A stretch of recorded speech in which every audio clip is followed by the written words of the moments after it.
Hey, it's Dave. Welcome back to my channel.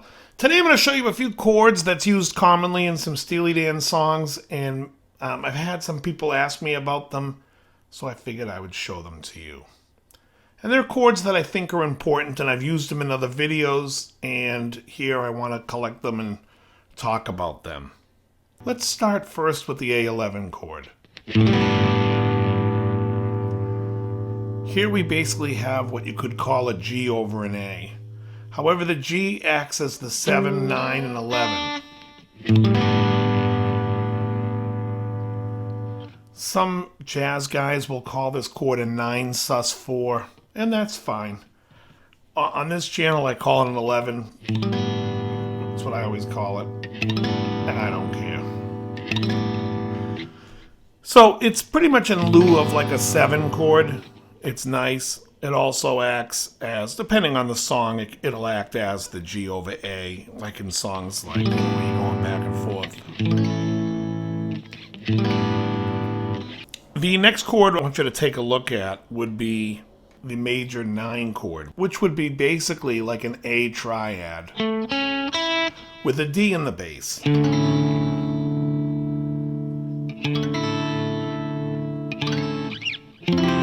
And you'll see that in songs like Josie. When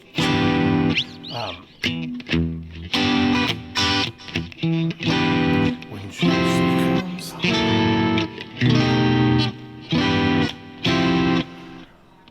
And here it's a C over an F. You could also look at it like it's a major 7 and lift your pinky, major 9. It's a fun chord to play. Another one of my favorite chords would be the A7 sharp 5 or A7 augmented, depending. I got in the habit of not using the words diminished and augmented, mainly because in certain aspects, like if I'm playing a chord with a lot more extensions, I still would call it with a sharp 5. Like you have like a, you know, like here's like an E7 sharp 9. We call it, you know, the Hendrix chord. But you could also play it with a sharp 5, and then it's called an E7 sharp 9 sharp 5. You don't really call it E7 augmented sharp 9, although you could, but I don't. This here would be an A7 13. You have the 7, the 3, and the 13. The A in the bass. Now, if you see in a piece of music it's written as an A13, you can use the A713. That's basically what it's there for. It's the substitution for the A13. An A13 will have 7 notes, and commonly this is used in lieu of it. And it's written as an A7 with 13 in parentheses. You can call it an A7 add 13 or an A7 13.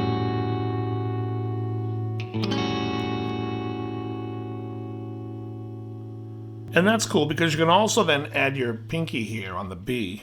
And you have an A9 13.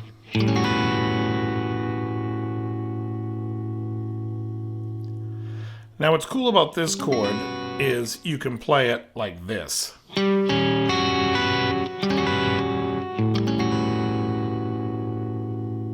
And you don't even need to, again, have, if someone's playing the A in the root, you can just play.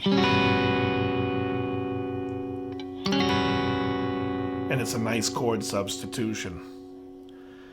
I play it a lot up here on the C.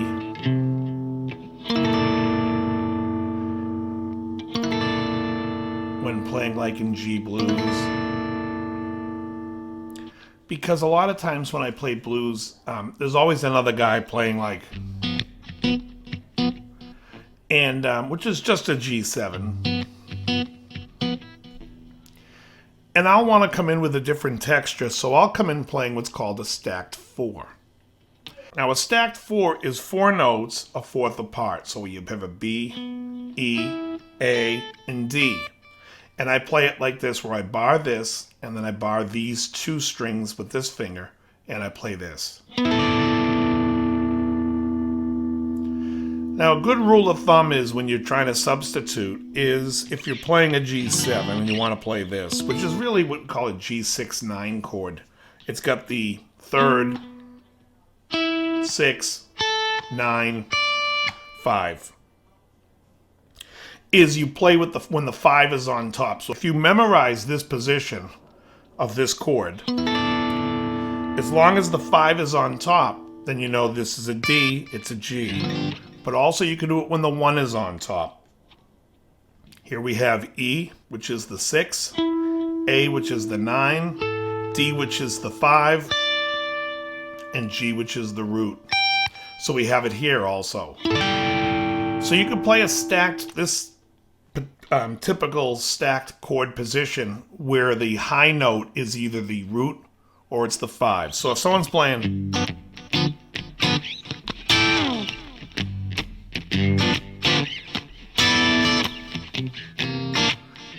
Now here comes the C9, and a cool thing now, I can either do this, I can drop down, so the C is the root, so it could be like...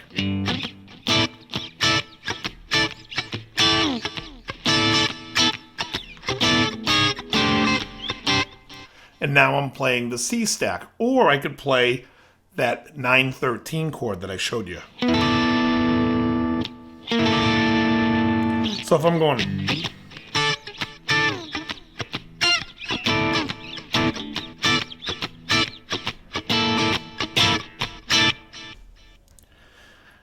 And that is commonly used as well. In fact, it's used in the main verses of Kid Charlemagne.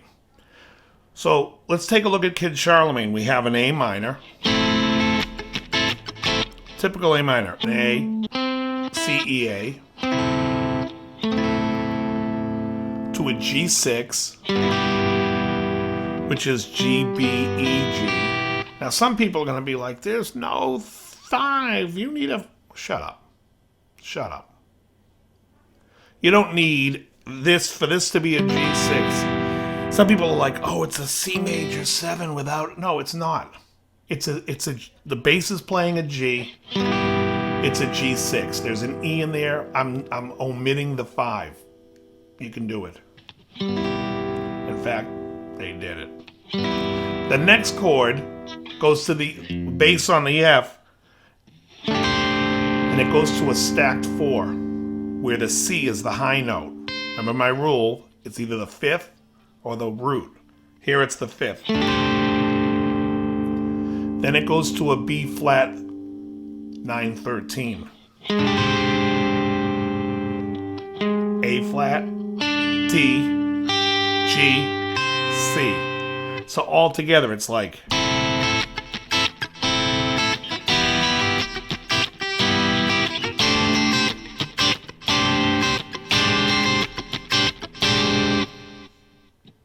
And that's part of the trick to playing that in Steely Dan. And you'll also be able to use it in other songs as well. And then it does it again before it goes in a... So yeah, so it's a real cool thing to know playing those stacks. They're almost like, you're almost coming up with like what a horn line would do. Because if you're hearing...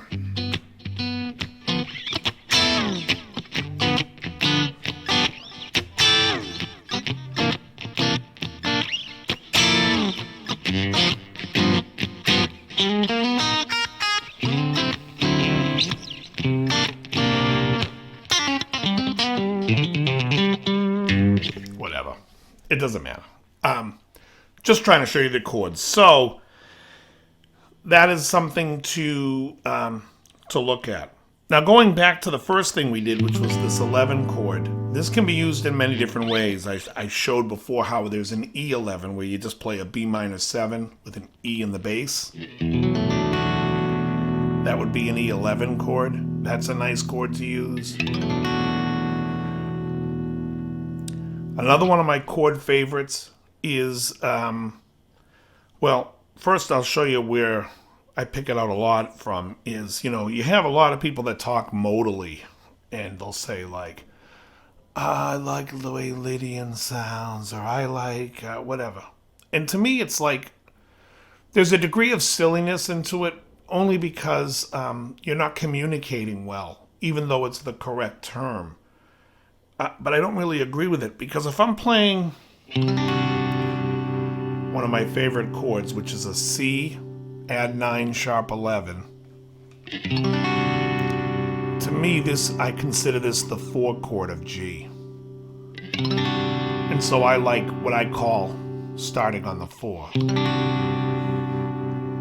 That sound, you know?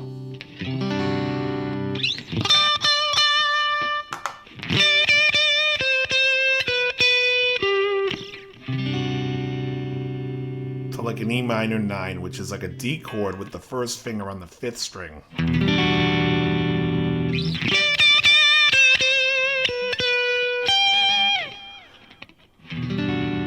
So instead of playing a D, you bring this to the 5th, all 6. E minor 9. It's very similar to like,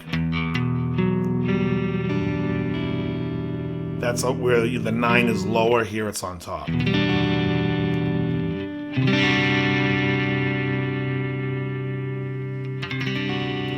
Now there's all different ways to develop chords and come up with them. And a lot of them has to do with altering scales. And one of them, which is one of my favorite chords, comes from that such a scale, which would be, if you take the G melodic minor scale,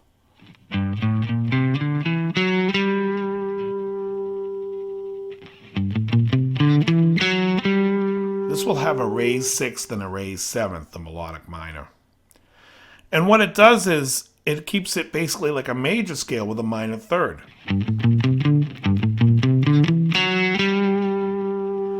So when you get to that 4 chord, you can have this chord,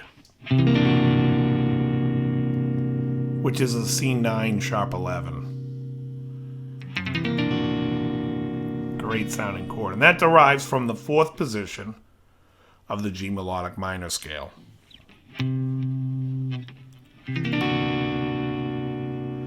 And you hear that chord in songs. In fact, if I play, here, I'll do it in E instead of, I think the original's in F. But if I do it in E, you could do like Christmas time, like, which is, I'm just playing a major 7. So if you take an E major 7, right, you have it like this. But I could also play the whole chord. That's an E triad with an E in the bass. I'm muting the 5th string, and I'm adding the major 7 on the high string. And that way I'm able to write some melody while I'm playing, so it could be... Now the next chord is the chord we just talked about. This is a D 9 sharp 11.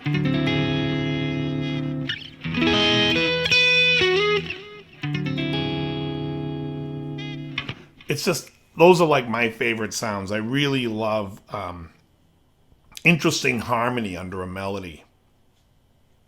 I think it creates tensions, and it's beautiful to me. So that's what I like. And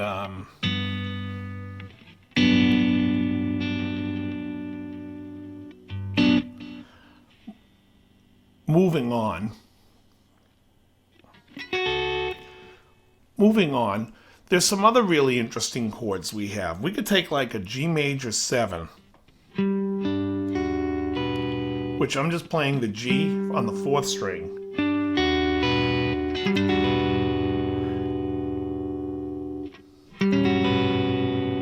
Now I can do it with a flat 5. And if you notice something, the G major 7 with a flat 5 is the same as that. If I use an A in the bass,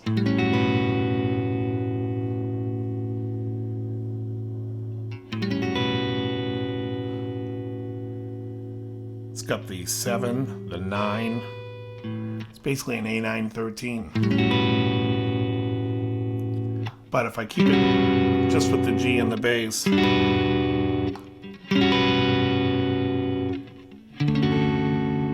major 7, B minor 7, C sharp minor flat 5, F sharp 7, B minor 7, D7. Now, I'm just making up this because I'm hearing the melody in my head. But if you notice what I'm doing, I went to the D7, because if you, well, here, let's take a look. If I play the G major 7,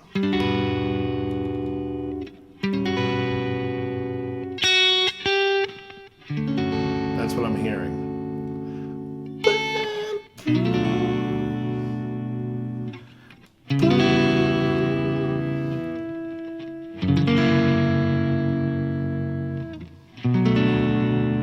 Now I'm going to go to a D7 because the dominant 7 chord is going to want me to resolve, which I want to resolve back to the G.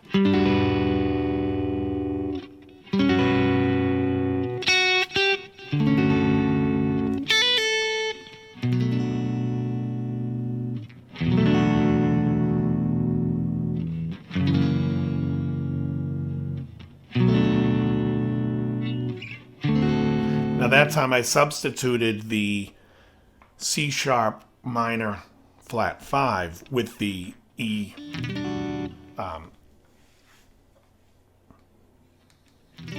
What did I use? Oh, I used an E11. I'm just playing off the top of my head, so it's...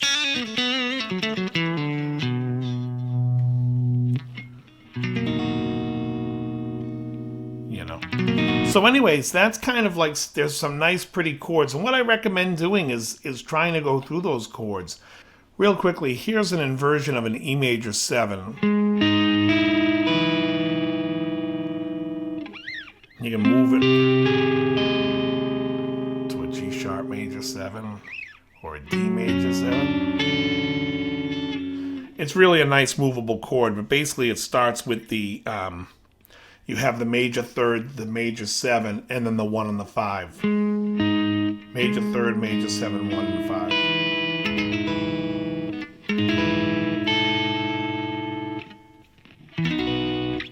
It's nice. Anyway, I hope this helps with some chords. I've done a few live shows and people keep asking me what chords am I playing in different parts. And that's some of them. Anyways, very good.